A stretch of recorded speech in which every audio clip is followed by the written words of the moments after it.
Olá! Vamos falar sobre um assunto que mexe com o futuro de todo mundo: a aposentadoria no Brasil.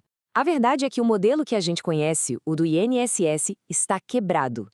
Nesta análise, a gente vai mergulhar nos números e na demografia para entender por que esse sistema simplesmente não se sustenta mais. Pois é, essa frase é forte, eu sei. Mas, sabe, isso não é uma opinião ou algum tipo de alarmismo.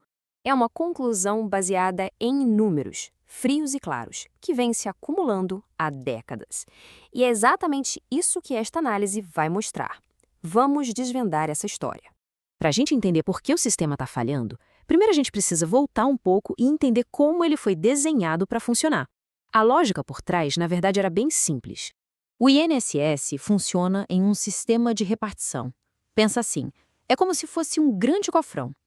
Quem está trabalhando hoje coloca dinheiro lá dentro e esse mesmo dinheiro vai direto para pagar os benefícios de quem já se aposentou.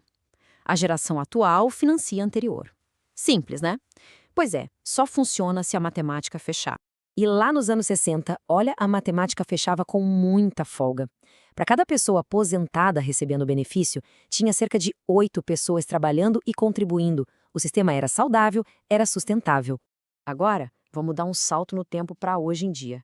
A proporção despencou. Agora a gente só tem 2 trabalhadores contribuindo para cada aposentado. A base que sustenta tudo isso encolheu para um quarto do que era. É aqui que mora a raiz matemática do problema. E se a gente olhar para o futuro, a tendência não é nada boa. As projeções indicam que até 2050, essa proporção vai ser de apenas 1,5 trabalhador para cada aposentado. A conta simplesmente não vai mais fechar. Mas por que essa mudança foi tão drástica? A resposta está no que os especialistas chamam de bomba relógio demográfica. Ela é alimentada por duas forças muito poderosas que estão mudando o perfil da população brasileira. É como se o sistema estivesse sendo espremido pelos dois lados. O fluxo de gente nova contribuindo diminuiu, enquanto o tempo que os beneficiários ficam recebendo aumentou. Vamos olhar os números por trás disso. A primeira força, a taxa de natalidade, que caiu de um jeito vertiginoso. Em 1960, a média era de mais de 6 filhos por mulher. Hoje é de apenas 1,6. Isso está bem abaixo do que a gente chama de taxa de reposição da população. Menos gente nascendo hoje significa menos trabalhadores contribuindo amanhã. E a segunda força, a gente está vivendo muito mais. A expectativa de vida saltou de 52 anos, lá em 1960, para 76 anos hoje. Isso, claro, é uma notícia excelente para todo mundo, mas para um sistema de repartição é uma pressão enorme, porque os aposentados recebem benefícios por um período muito mais longo do que foi planejado.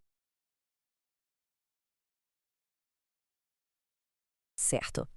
A gente já entendeu a matemática e a demografia. Mas como é que essa crise, que parece tão abstrata, se traduz na vida real, no bolso do brasileiro? Primeiro, o rombo financeiro é gigantesco. Só em 2023, o déficit da Previdência foi de quase 300 bilhões de reais.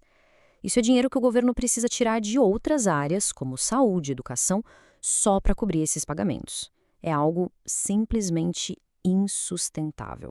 E para tentar estancar essa sangria, o governo aprovou uma grande reforma da Previdência em 2019.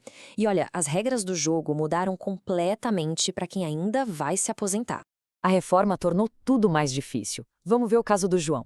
Antes, ele poderia se aposentar aos 60 anos com 35 de contribuição.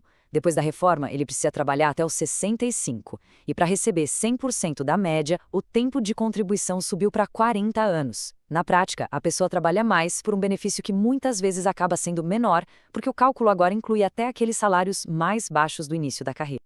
E falando no valor do benefício, a realidade é bem dura. O valor médio da aposentadoria paga pelo INSS hoje é de apenas R$ 1.412, pouco mais que um salário mínimo. É com isso que a maioria dos aposentados precisa viver. Isso nos leva a um conceito muito importante, a taxa de reposição. É a porcentagem do último salário que a aposentadoria vai cobrir. Nos anos 90, essa taxa era de uns 80%. Hoje, ela caiu para a faixa de 40% a 50%. Na prática, a renda de uma pessoa pode cair pela metade no dia da aposentadoria. Diante disso tudo, a pergunta que fica é: o que a gente pode esperar do futuro? A situação vai melhorar? A verdade, com base nos dados, é que a tendência é de piora. novas reformas são vistas como quase uma certeza.